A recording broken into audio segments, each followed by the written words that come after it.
Abra a sua Bíblia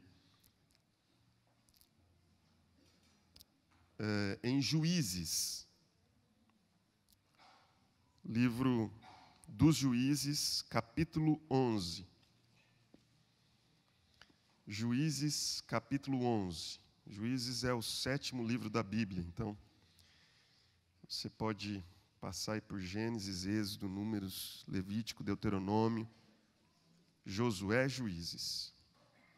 Juízes, capítulo 11.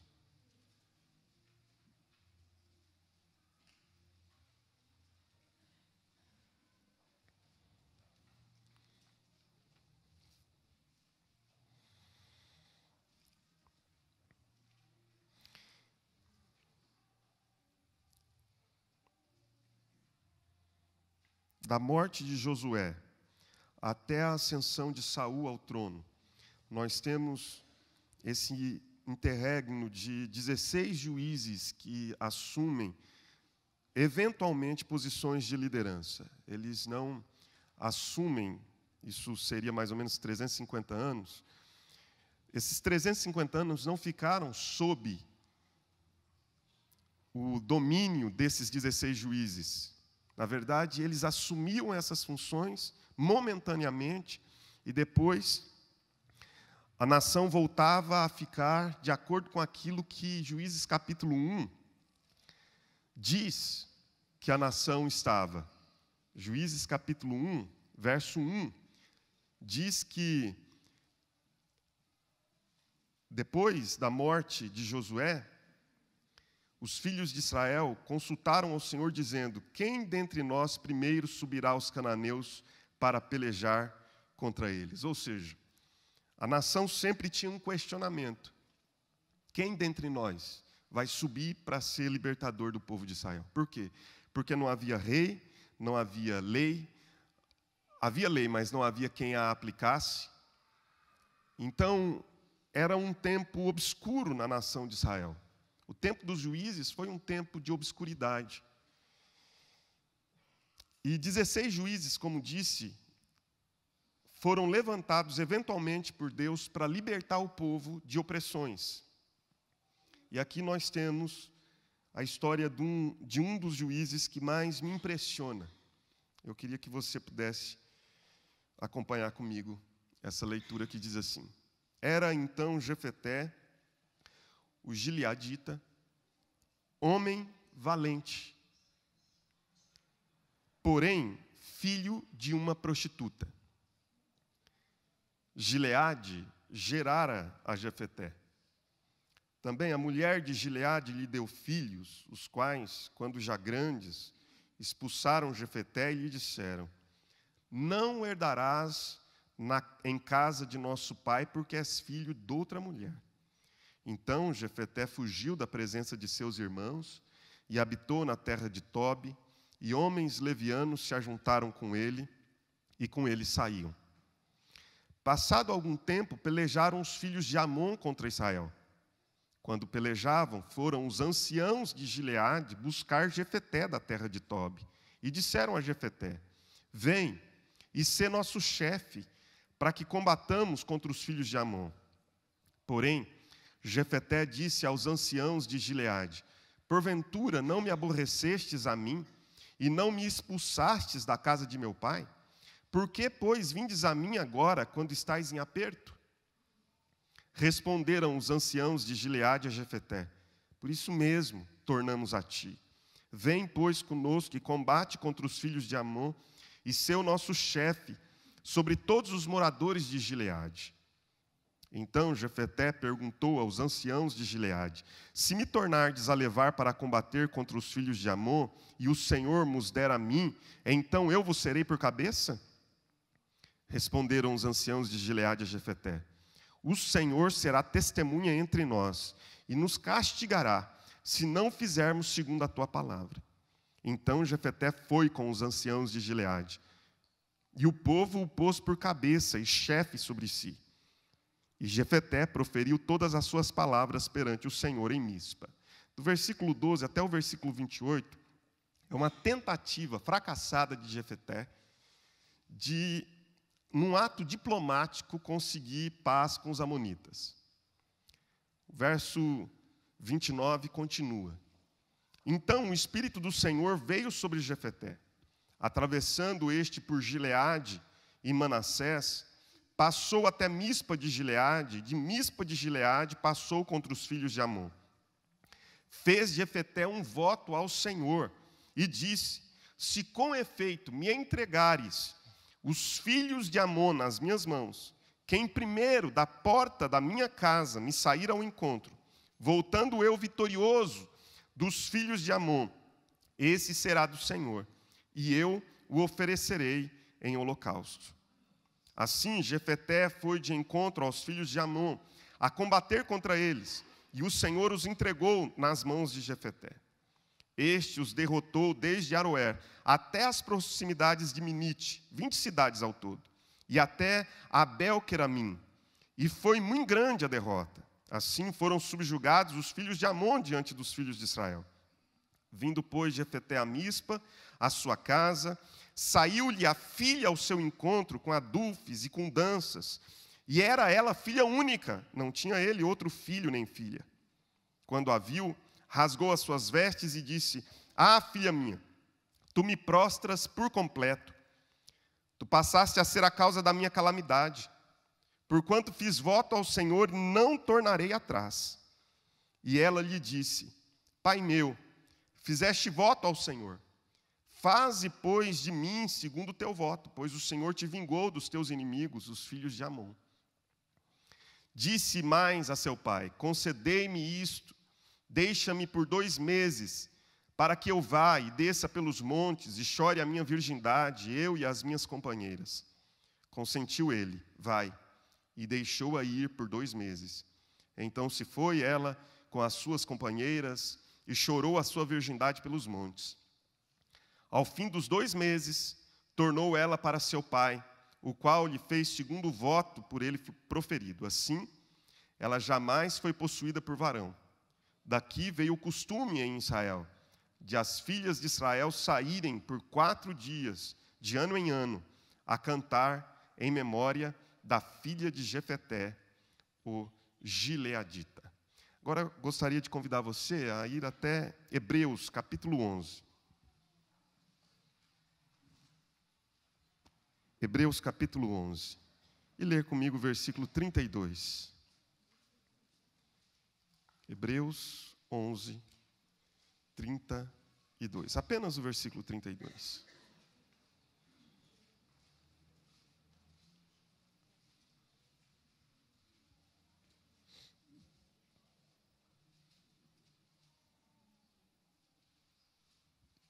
Hebreus 11, 32, a palavra de Deus diz: e que mais direi? Certamente me faltará o tempo necessário para referir o que há a respeito de Gideão, de Baraque, de Sansão, de Jefeté, de Davi, de Samuel e dos profetas. O capítulo 11 de Hebreus é aquilo que nós chamamos de galeria dos heróis da fé. É um rol de heróis bíblicos que foram considerados homens de fé, que realizaram as suas obras pela fé. E como você viu no versículo 32, o texto nos fala que Jefeté está entre estes, catalogado entre os heróis da fé, na prateleira de cima, inclusive, do lado de Sansão, de Gideão e de Davi. Então, esse homem certamente é digno de nota nas Escrituras e nós devemos entendê-lo. O que não é muito fácil. Entender Jefeté é muito difícil. Na verdade, Jefeté para mim é um estudo de caso.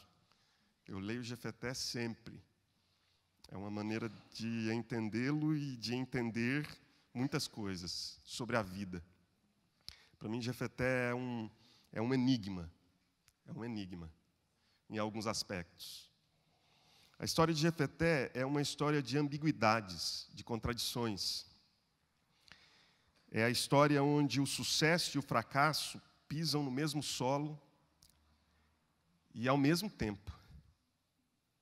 A história de Jefeté é uma história onde há traços inequívocos da graça de Deus. Para mim, muito claramente, a graça de Deus está aqui presente na história de Jefeté. Mas também a história de Jefeté me mostra claramente, de uma maneira evidente, quedas que a gente consideraria absurdas. Jefeté tem tudo para dar errado e dá certo, se torna um herói. Mas, ao mesmo tempo, ele é esse homem que olha a grandeza da montanha e não se intimida diante dessa grandeza e se entrega de maneira irresoluta na busca por alcançar o pico, o cume da montanha. Entretanto, Jefeté, ao mesmo tempo, quando ele chega lá, no pico, no cume, ele se lança de despenhadeira abaixo.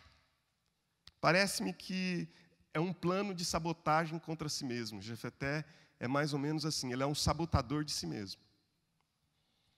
Jefeté está listado, como nós vimos, entre os heróis da fé. O autor da carta aos Hebreus o coloca entre Sansão e Davi. E faz uma alusão muito breve, mas de extremo significado, nobre. Tanto quanto Davi, por exemplo, que é alistado entre os heróis da fé, mas não tem a sua história contada como dos patriarcas, em Hebreus capítulo 11. Embora seja Davi o homem que tenha a história mais longa do Antigo Testamento. Um livro inteiro, praticamente, se detém em Davi, mas em Hebreus capítulo 11, apenas uma menção, nominando Davi e descrevendo-o entre aqueles que estão entre os heróis da fé. A vida de Jefeté, por favor, preste atenção nisso. Eu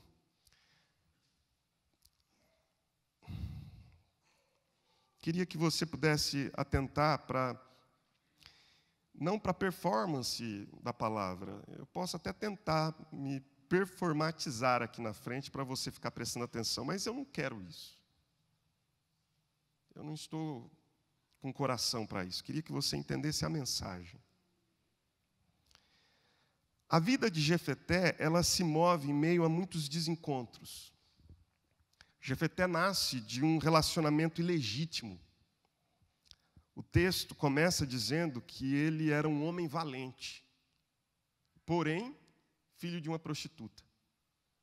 Ao mesmo tempo que destaca a sua grande virtude, estigmatiza Jefeté. Ele era um homem valente, mas filho de uma prostituta. Seus irmãos o expulsam de casa. A gente não sabe ao certo. Alguns comentaristas dizem que essa expulsão se dá após a morte de Gileade, mas o texto não nos diz isso. Há uma menção que os filhos dizem: não herdarás na casa de nosso pai. Então, alguns comentaristas gostam de ir mais longe do que o texto está dizendo e dizem que foi após a morte de Gileade. O texto não está dizendo que foi após a morte de Gileade. Então, pode significar também esse texto que, além dele ser rejeitado pelos irmãos, o pai não o defendeu, se estivesse vivo. A Bíblia diz, então, que ele foge da terra de Gileade e vai habitar na terra de Tobi. E quando ele está em Tobi, homens levianos se ajuntam a ele. E a Bíblia diz que eles se ajuntaram a ele e saíam. Aí você imagina o quê? Que esses homens levianos saíam para fazer o quê? Filantropia? Ajudar os mais pobres, os necessitados, os carentes? Coisa boa não era. Possivelmente, Jefeté tenha experimentado uma adolescência, um início de juventude extremamente difícil, com rebeldias, com questionamentos no coração. Bom, ele vai e se torna chefe desse pessoal, dessa turba, desse povo de caráter questionável aqui que se ajuntaram a ele, que se tornaram amigos de Jefeté. Num belo dia, os amonitas se levantam contra Israel. Não vou entrar nos detalhes da história, depois você pode lê-la. O fato é que eles vão até Jefeté e querem que Jefeté volte para ser líder deles, porque Jefeté já havia provado. O texto já inicia dizendo isso, que ele era um homem valente, que ele tinha postura de guerra. O que me impressiona em Jefeté é que ele consegue unir duas coisas impressionantes e dificílimas. Davi e Salomão estão em Jefeté, se você prestar atenção. Porque, num primeiro momento, depois que ele volta, ele primeiro resiste um instante, ele não quer dar o braço a torcer tão rápido assim, ele quer primeiro desfrutar do momento, não é? O pessoal que expulsa ele agora vem chamá-lo de volta, coloca uma faixa lá, volta, Jefeté, vim aqui só para te ver, não sei o quê e tal. Não é bem assim, Jefeté quer desfrutar do momento, ele quer falar, mas espera aí, vocês me expulsaram, agora querem que eu volte? Os homens de Gileade, os anciãos, são humildes o suficiente para dizer, não, nós estamos aqui por isso mesmo, nós queremos que você volte para a nossa terra e lidere um exército que nós nem temos. Porque os amonitas estão vindo contra nós e, mais uma vez, nós vamos ter de nos sujeitar aos amonitas e toda a nossa plantação e a nossa terra e nos tornarmos de novo escravos. E só existe uma esperança. O único que deu relances de capacitação para vencer os amonitas numa guerra é você. E você é da nossa terra, você é sangue do nosso sangue, então volta. Jefeté resiste algum tempo e depois diz, não, eu volto com uma condição. Vocês vão me fazer chefe de vocês? Você é o cabeça? Aí a honra está vingada, né? Para que coisa melhor? Estamos numa negociação, vocês querem que eu volte. Vocês sabem que eu sou a única esperança de vocês. Eu volto. Mas, de agora em diante, é o filho da prostituta que vai ser o chefe de Gileade. Pode ser? Eles não têm uma opção melhor. Aceitam. Quando eu digo que Jefeté ele une Davi e Salomão, é pelo fato de que você lê, se você ler do verso 12 até o verso 28, você vai encontrar um rapaz altamente diplomático, como Salomão. Ele não é um homem valente, simplesmente, que chega chutando e diz, vamos acabar com isso aqui, como diz o pastor Guto, descer o pau, não sei o quê. Não. Nada disso. Ele chega, primeiro, com diplomacia. Qual que é o ato que ele faz? Ele manda nobres até os amonitas para conversar, para dizer, olha, vocês não estão tomando uma atitude equivocada ao combater Israel? Vamos nos lembrar da história. E ele retoma uma história de 300 anos atrás. A história que Jefeté vai retomar aqui é uma história de 300 anos atrás. E ele, não vou entrar nos detalhes mais uma vez, mas ele diz, então, não é melhor a gente desistir dessa guerra? E os amonitas dizem, não, nós vamos para o pau. Nós vamos para a guerra. Aí, você percebe Davi no Jefeté, porque Davi não é só um diplomata como Salomão, que sabe conversar, que sabe argumentar, que sabe tentar convencer a oposição de que eles podem tomar uma atitude menos drástica. Não. Aí a Bíblia diz que o Espírito do Senhor, verso 29, nós lemos, veio sobre Jefeté, e ele foi para a guerra. E grande foi a derrota dos amonitas. Agora você veja, Jefeté, ele não é um líder de um exército bem estruturado. Ele não é o comandante de um exército treinado. É uma facção aquilo. Provavelmente ele levou a turma dele, que eram os homens levianos, um exército multifacetado, uma coisa assim estranha, um monstro, um Frankenstein. Aí estão todos lá na guerra, mas Jefeté tem habilidades de guerreiro. Isso sem dúvida. Nós não questionamos essas habilidades de Jefeté, porque grande foi a derrota. Diz o texto que o Espírito do Senhor veio sobre ele. Capacitação do Espírito para ele realizar isso. Mas antes dele ir para a guerra, e depois do Espírito do Senhor vir sobre ele, ele faz um voto que aí eu começo a me questionar. Esse homem de inteligência, porque ele é um cara que sabe conversar, sabe tentar resolver as questões, não por meio apenas de guerra, mas sabe resolver na diplomacia, faz um voto que eu não entendo muito bem. E eu não vou descer aos pormenores da interpretação do voto, porque não é essa a questão aqui. O povo vai dizer, morreu ou não morreu a filha de Jefeté?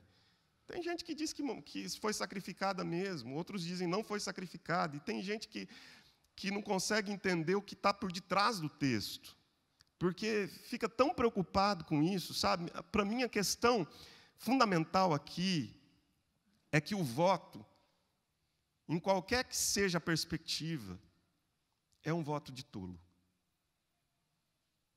Não é um voto sábio. Primeiro, porque o Espírito do Senhor já estava sobre ele. E se o Espírito do Senhor está sobre nós, um exército se acampe contra mim, eu não temerei. Mas a sua insegurança é tal, e o seu desejo pelo sucesso, a sua obsessão por ter a honra vingada é tamanha que ele é capaz de fazer um voto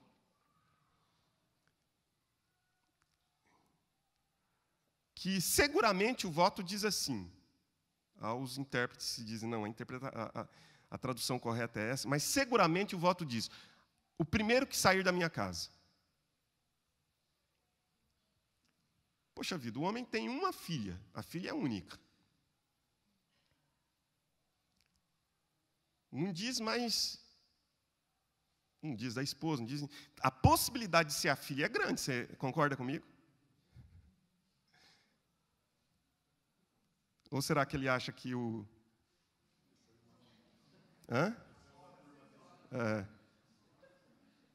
A possibilidade de ser a filha era grande, era um voto pouco inteligente, apesar de ser um homem, na minha perspectiva, altamente capaz. Jefeté não é um coitado, não, como muita gente interpreta. Quando eu leio dos versos 12 a 28, que eu não li, eu acho isso interessante. Se você estiver achando muito chato, fique em paz, pode. Bora, eu vou só terminar aqui a minha reflexão, tá bom?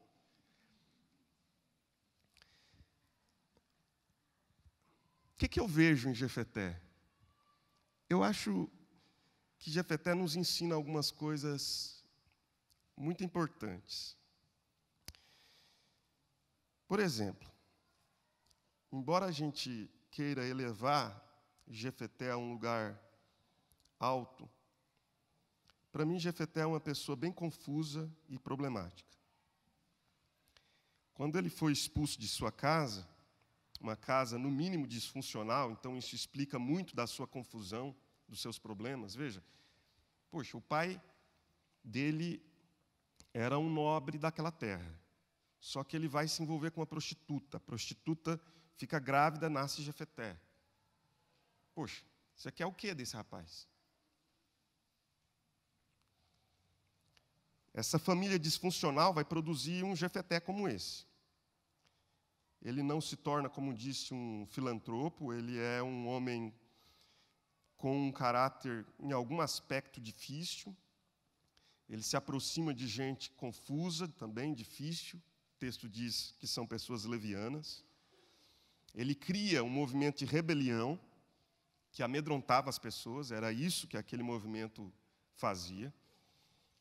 Ele forma um grupo ameaçador, perigoso, e nós não sabemos o que faziam quando eles saíam, a gente não sabe.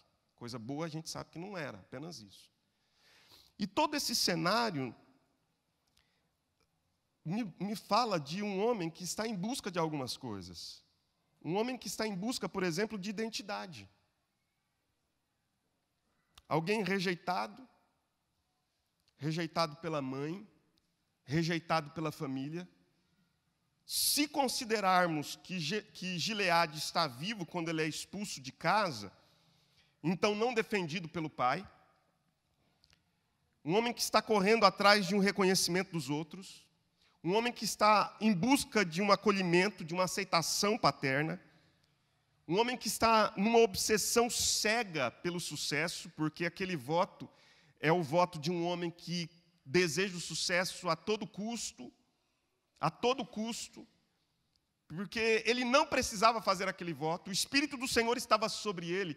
Queridos, e quando o Espírito do Senhor está sobre nós, alguma coisa diferente acontece, nós sabemos que tudo pode acontecer, menos a derrota. Mas ele está tão inseguro. O solo em que Jefeté pisa é um solo tão movediço que ele não consegue perceber essas coisas.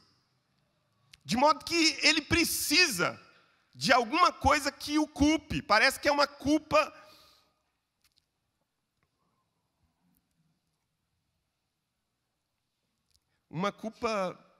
intrínseca, endógena. Não está falando de uma reação do lado de fora para dentro. É alguma coisa que está dentro dele, que ele não consegue explicar. Que ele não consegue resolver. É um sentimento de que ele não é suficiente o bastante. Que por mais que ele faça, ainda falta. É um desejo de ser feliz, mas ao mesmo tempo um sentimento de que ele não pode ser feliz. Porque afinal de contas ele carrega estigmas que são os mais terríveis possíveis. Ele é filho de uma prostituta, ele é rejeitado, ele é de uma família disfuncional. Então, quando ele parece estar atingindo o lugar mais alto, de repente ele chega lá e tem que se lançar lá de cima para se machucar. O voto nada mais é do que uma maneira de se machucar. O voto nada mais é do que uma maneira de se ferir. O voto nada mais é do que uma maneira de permanecer infeliz. O voto nada mais é do que um modo de dizer: eu vou ser vitorioso sim, mas eu não vou ser feliz. Porque eu preciso de alguma coisa que me faça permanecer sendo esse homem culpado, com um sentimento de fracasso, que precisa se sabotar, que precisa se boicotar para não ser feliz. O voto é isso. É um homem que chega no topo porque se torna herói, mas se lança lá de cima num voto absurdo, pouco inteligente, porque esses mecanismos funcionam assim. Eles não acionam a nossa capacidade de raciocinar, mas exatamente as nossas emoções. E aí lá de cima ele se lança e cai lá embaixo todo ferido, machucado. É um homem que está em busca de segurança. Todas as rejeições sofridas geraram nele muito desamparo. A alma de Jefeté é uma alma fragmentada, ele precisa de um chão firme para pisar, mas ele tem medo de fracassar e o seu voto é uma busca por segurança. É isso. É uma busca por sentir-se seguro. Por que talvez? Talvez por toda essa história confusa. A minha suspeita é que o pai está vivo e não o defende, sabia? Quando os irmãos o expulsam, talvez o pai não tenha coragem de enfrentar os outros. E ele vai com esse sentimento de que tudo bem os meus irmãos não gostarem de mim, mas meu pai... É esse sentimento de alienação parental na alma dele. E essa busca por segurança é essa busca por ter um lugar seguro para estar, mas ele não tem esse lugar seguro. A busca de Jefeté é uma busca por afeto, sentir-se apenas amado e querido, que é o desejo de todos nós que estamos aqui. Você pode negar isso, mas isso não muda o fato de que todos nós que estamos aqui desejamos ser profundamente amados. Agora, por favor, eu vou encerrar, calme. Isso tudo faz com que Jefeté entre nesse ciclo, né, de destruição de si mesmo. Então, ele tem que encontrar esse modo sutil, pouco evidente, de interferir no processo, a fim de que ele não tenha êxito. Por mais que tudo indique que ele vai ter êxito, ele tem que interferir no processo. Ele tem que dar uma rasteira nele mesmo. Outro dia eu assisti um vídeo muito interessante, interessante, trágico, mas interessante. É uma pessoa que está trabalhando numa obra e ele está cortando uma laje. Ele está cortando uma laje, Marcos Vinícius. E assim, tem uma viga, uma parede e uma laje. E ele está lá todo com a ferramenta pesada, cortando a laje e se apoiando na viga, enquanto ele corta a laje. Num ato falho, ele põe um pé na viga e um pé na laje, e continua cortando a laje. De repente, a laje, e ele, Jefeté, faz isso. Nós temos esse desejo, quando as coisas estão dando certo para nós, de repente a gente diz assim, não, alguma coisa está errada. Não é possível, está tudo dando certo, eu preciso fazer alguma coisa para ver se minha vida volta ao normal, porque a minha vida normal é uma vida de frustração.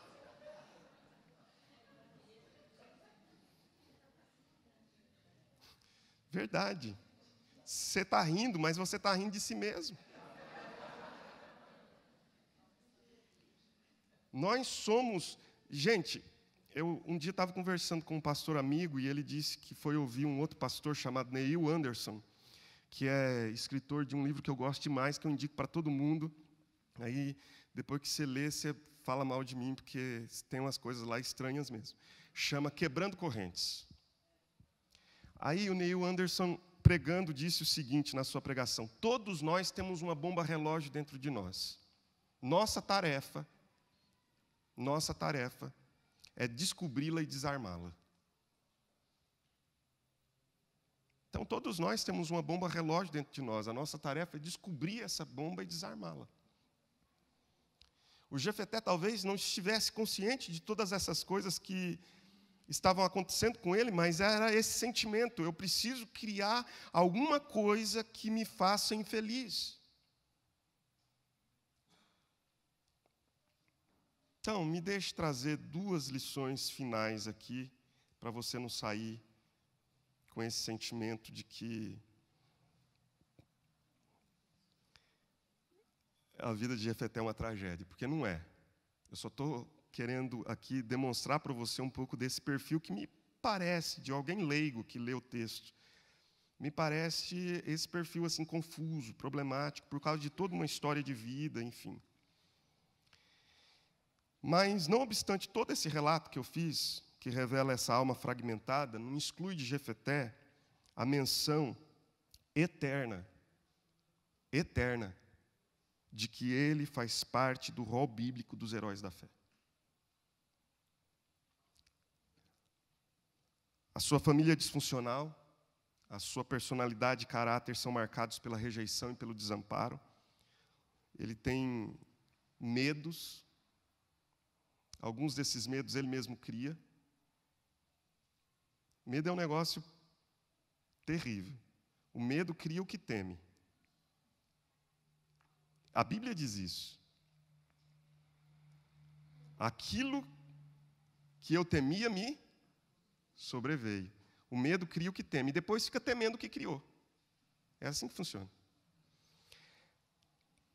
Ele tem medos. Ele cria os medos, teme os medos que cria, entra nesse ciclo de raiva, de culpa, mas tudo isso não impede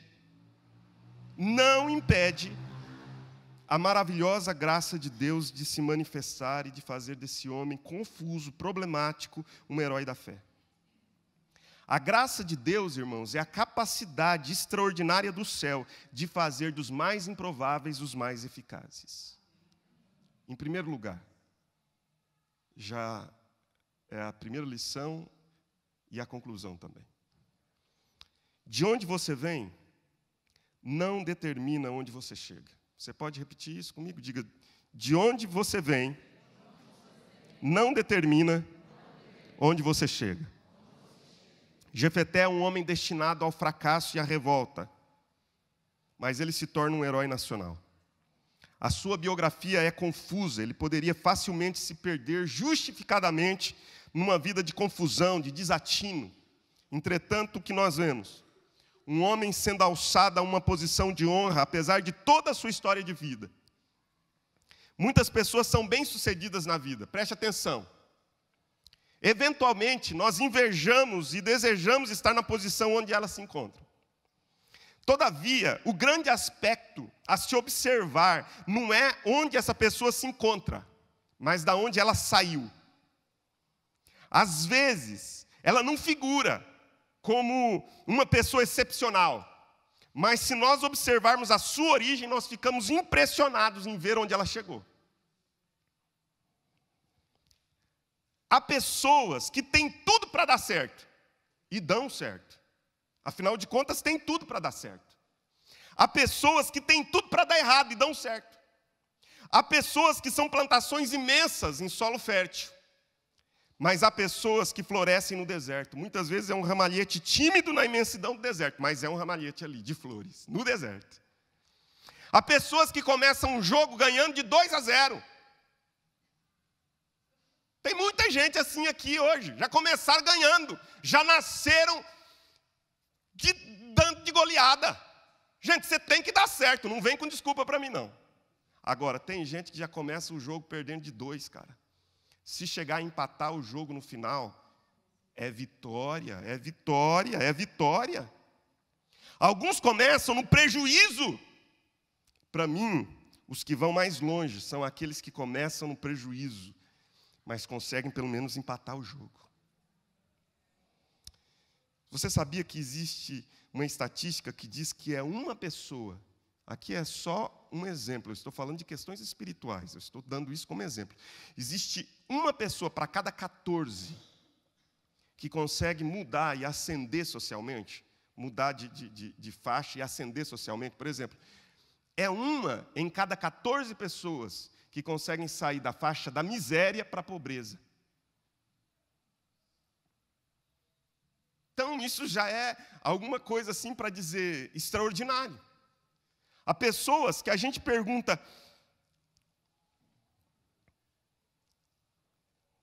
está vendo onde ela chegou? A pergunta não é onde ela chegou, é de onde ela saiu. Tem gente que anda num campo minado o tempo inteiro, gente. Sobreviver já é uma façanha heróica. Por que eu entendo que a Bíblia olha para Jefté e diz, esse homem é um herói? Porque ele sobreviveu, embora ele estivesse pisando em campo minado. A vida dele não é fácil, não. Ele tinha tudo para dar errado. Ele tinha tudo para ser um psicopata. Mas ele não é. Ele é um herói. A questão não é de onde você vem. Isso não determina onde você chega. Isso está na Bíblia. Isso me mostra, biblicamente, Jefté é alguém que me mostra que de onde eu venho não determina onde eu chego. Mas a pergunta certa a se fazer não é onde você chegou. A pergunta certa a se fazer é de onde você vem. Quem era Jefté? De onde vinha? A sua história de vida poderia transformá-lo em alguém hediondo. Mas qual é o resultado? Deus lhe deu a graça de se tornar herói, liderar uma nação num tempo de extrema fragilidade e estar catalogado entre os heróis da fé que construíram a história da salvação. Depois de tudo, o que realmente importa não é de onde você vem, mas é onde Deus coloca você. Por fim, uma segunda lição que eu queria que você guardasse no seu coração, a primeira é, de onde você vem não determina onde você chega. A segunda lição é que a sua linhagem familiar não determina quem você é. Sua linhagem familiar não determina quem você é. Nem para o bem, nem para o mal, tá bom? Por exemplo, não vá dizer que filho de pastor, pastorzinho é, não é. Tá? Sua linhagem familiar não determina quem você é. Sua família, ou a família de Jefté, não pôde determinar quem ele era. Se a família fosse capaz de determinar a essência de alguém, Jefté jamais poderia ser um herói. Ele simplesmente era parte de uma família doente, disfuncional. Apesar de ser casado, seu pai teve um caso com uma prostituta, pagou para possuir o corpo daquela mulher e ela ficou grávida dele. A mãe de Jefté tem uma história complicada e a gente não tem detalhes a respeito. Fato é que ela teve uma vida difícil, assumiu uma vida questionável moralmente, se tornou uma prostituta. Pelo visto, quando ele era criança, nasceu, então ela já abriu mão de Jefeté, de criá-lo, e o entregou para ser criado com uma criança clandestina, bastarda, numa família que o rejeitou tão frontalmente a ponto de expulsá-lo de casa. Sua adolescência possivelmente pesada, a sua rebeldia, o fato de se unir a homens levianos, ou homens levianos serem atraídos por ele, demonstram essa dificuldade. Ele foi rejeitado não apenas pela sua família íntima, mas se tornou uma persona não grata pela sua tribo, Gileade. Mas Jefeté, ainda assim, conseguiu escrever uma história diferente, mesmo sendo tão impulsivo como nós percebemos pelo seu próprio voto. O texto demonstra em toda a sua narrativa que ele conseguiu um espaço entre os heróis bíblicos da fé. A Bíblia afirma que a responsabilidade é individual, queridos. Eu acredito, mas essa mensagem não é sobre isso. Eu acredito, sim, que nós podemos carregar uma cultura que vai nos influenciando durante toda a vida. Mas o que eu estou falando aqui não é sobre influências. O que eu estou falando aqui é sobre determinar. A influência existe, mas não determina. A família de Jefeté certamente o influenciou, mas não determinou quem ele era. Influencia, mas não determina. A Bíblia nos ensina que a responsabilidade é de cada um. Que o filho não levará a culpa do pai. Em Ezequiel capítulo 18, lemos: nunca se dirão este provérbio em Israel: os pais comeram uvas verdes e o dente dos filhos é que se embotou. O fracasso não pode ser colocado na conta do outro. Eu preciso entender rapidamente quem eu sou. E entendendo quem sou, tomar decisões e assumi-las. Portanto, não importa de onde eu venho, nem minha história familiar. Antes, aquilo que eu decidi viver e a história que eu decido escrever a partir das decisões que tomo na vida. A história de Jefeté me é impressionante, porque para mim é a história de um homem que tem problemas, dificuldades imensas, mas é um herói da fé. Queria convidar você a ficar de pé, por favor.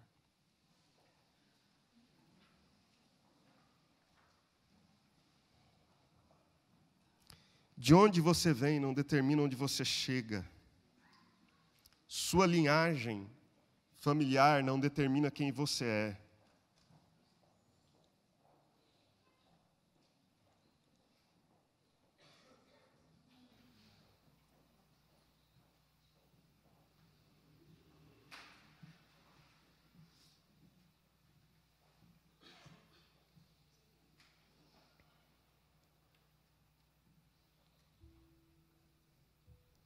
Agora, deixa eu te dizer uma coisa. Uma das maneiras que Deus nos ajuda a lidar com todo esse campo minado que a nossa vida muitas vezes é tomando consciência.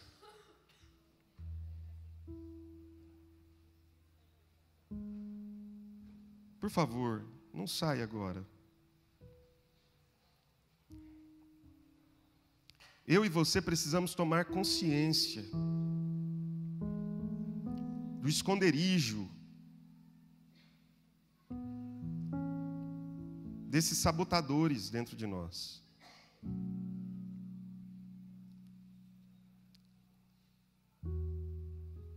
Às vezes não há razão para você se sentir culpado e você se sente culpado. Às vezes não há razão para você se sentir tão triste e fracassado, mas você se sente assim. E aí você precisa criar circunstâncias que façam com que você tenha um argumento para dizer: eu sou infeliz por causa disso. Você precisa entrar em contato com isso. E eu quero lhe dizer que a única maneira real de nós entrarmos em contato com isso, e eu não estou aqui desmerecendo os profissionais da área, não é isso. O que eu estou dizendo é que existe só uma maneira poderosa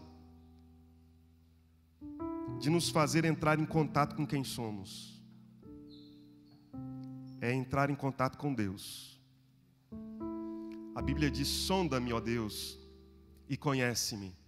Vê se há em mim algum caminho mau e guia-me pelo caminho eterno. Por quê? Porque Deus conhece mais sobre você do que você mesmo. Ele é o único capaz de sondar você, conhecer você, ver os caminhos errados, que muitas vezes nem você tem consciência, e guiá-lo pelo caminho eterno. Muitas pessoas podem ajudá-lo a fazer isso. Conselheiros cristãos, terapeutas, podem ajudá-lo a fazer isso. Mas no final das contas, entrar em contato com Deus é a maneira mais eficiente, mais eficaz de descobrir quem somos. Porque Deus é o único capaz de sondar e conhecer as profundezas do meu e do seu ser. E capaz de trazer à tona aquilo que está escondido. E de fazer você entender um pouco a respeito de si mesmo. Dessas ações e reações que você muitas vezes questiona e diz: eu nunca pensei que eu seria capaz de fazer isso, ou por que eu agi assim? Deus vai trazendo à tona e vai nos ensinando se nós perguntamos para Ele.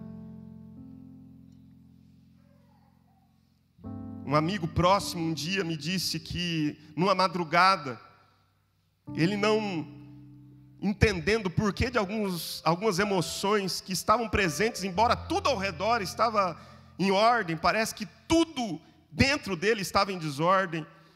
E ele, angustiado, ele perguntou para Deus por quê, e ele teve imagens da sua infância, coisas que estavam lá escondidas, de uma família grande, ele, o filho caçula de uma família grande.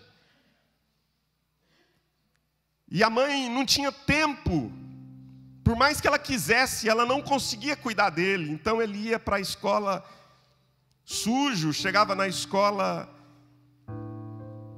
era criticado, ironizado por aquilo, e ele não sabia de onde vinha, e Deus começou a trazer à tona, e ele tomou consciência. Eu não estou dizendo que de repente tudo isso vai desaparecer da sua vida, mas eu estou dizendo que se você toma consciência, você tem mais condições de lidar com isso.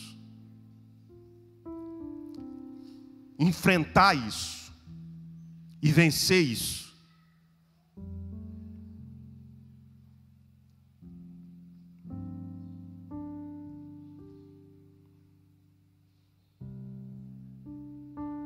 Eu não estou julgando você, queridos. Eu não estou dizendo que você é o que é. Eu sei, a sua história só você sabe.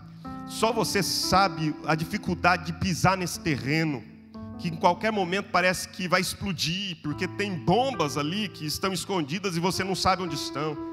Só você sabe. Mas deixa eu te dizer uma coisa: é possível você vencer no meio desse terreno minado. É possível você aprender a andar no meio dele. É possível você desenvolver uma habilidade divina, de Deus, em sua vida, de conseguir ter discernimento daquilo que você nem está vendo, está debaixo da terra, mas Deus vai te dando discernimento e dizendo: não pisa ali porque explode, não pisa aqui porque vai ser ruim, e Ele vai te dando o caminho. É possível.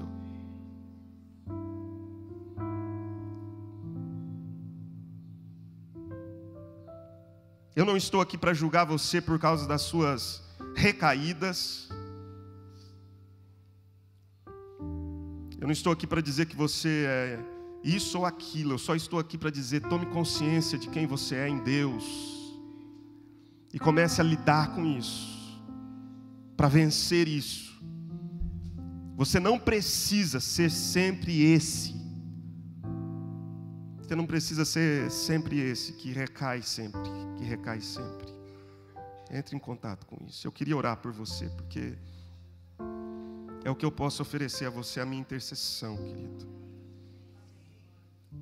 Então, se você quer participar dessa oração, como um ato de fé, eu queria que você pudesse vir aqui para frente para se colocar na presença de Deus e dizer: Deus, eu preciso disso aí, ó. Eu preciso disso aí que eu ouvi. Alguma coisa falou comigo hoje, algo me mexeu no meu coração, mas vem depressa para cá, para a gente orar, e com essa oração nós estamos encerrando o nosso culto.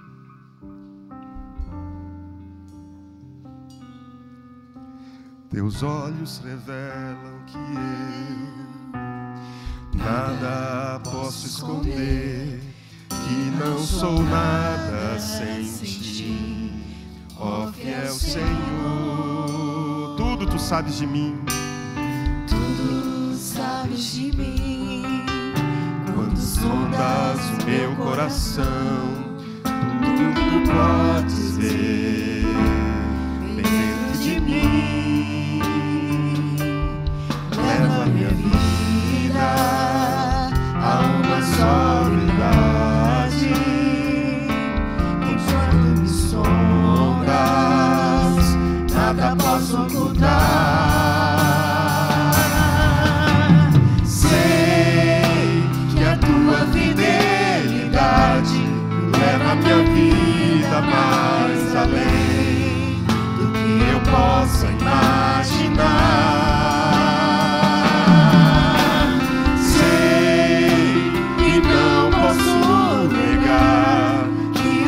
Olhos sobre mim me enchem de tua paz. Senhor, nós estamos aqui na tua doce presença, meu Senhor. E a minha oração é a oração do Salmo 19. Quem há que possa discernir as próprias faltas? Senhor, tem coisas que eu não consigo discernir sobre mim mesmo.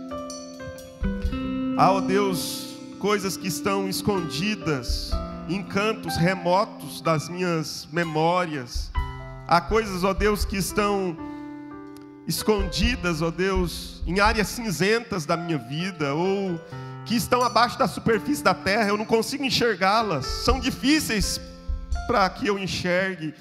E eu acredito que isso também na vida dos meus irmãos que estão aqui na frente, ó Deus, de joelhos, os que estão de pé nos bancos. É difícil para todos nós, Senhor. Quem há que possa discernir as próprias faltas? Nós clamamos: absolve-me das que nos são ocultas. Perdoa os nossos pecados, Senhor. Ajuda-nos a sair, ó Deus, do lugar comum e nos tornarmos heróis da fé, Senhor. Heróis da fé. Pessoas, ó Deus, que foram além. Pessoas que foram, ó Deus, mais longe, porque acreditaram que Deus era possível levá-los a lugares mais altos, a lugares mais distantes. Pai, eu quero pedir que esta bênção seja sobre a vida dos meus irmãos, sobre todos nós aqui. E que nós saiamos desta manhã, Senhor, reconhecendo que não importa de onde nós viemos, o que importa é onde nós vamos chegar. Não importa a linhagem que temos, importante de fato é quem somos em Deus, em Cristo. Sendo assim, meu Senhor, estende as tuas mãos sobre nós e nos abençoa. Traz paz, traz consciência. Ó Deus, faz com que nós entendamos melhor quem somos a partir da nossa comunhão contigo, Deus.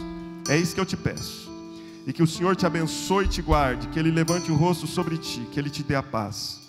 Que a graça do Senhor, o amor de Deus, o nosso Pai, e a comunhão seja sobre você, o Espírito Santo de Deus, agora e para sempre. Amém e amém. Deus te abençoe. Vamos na paz do Senhor Jesus.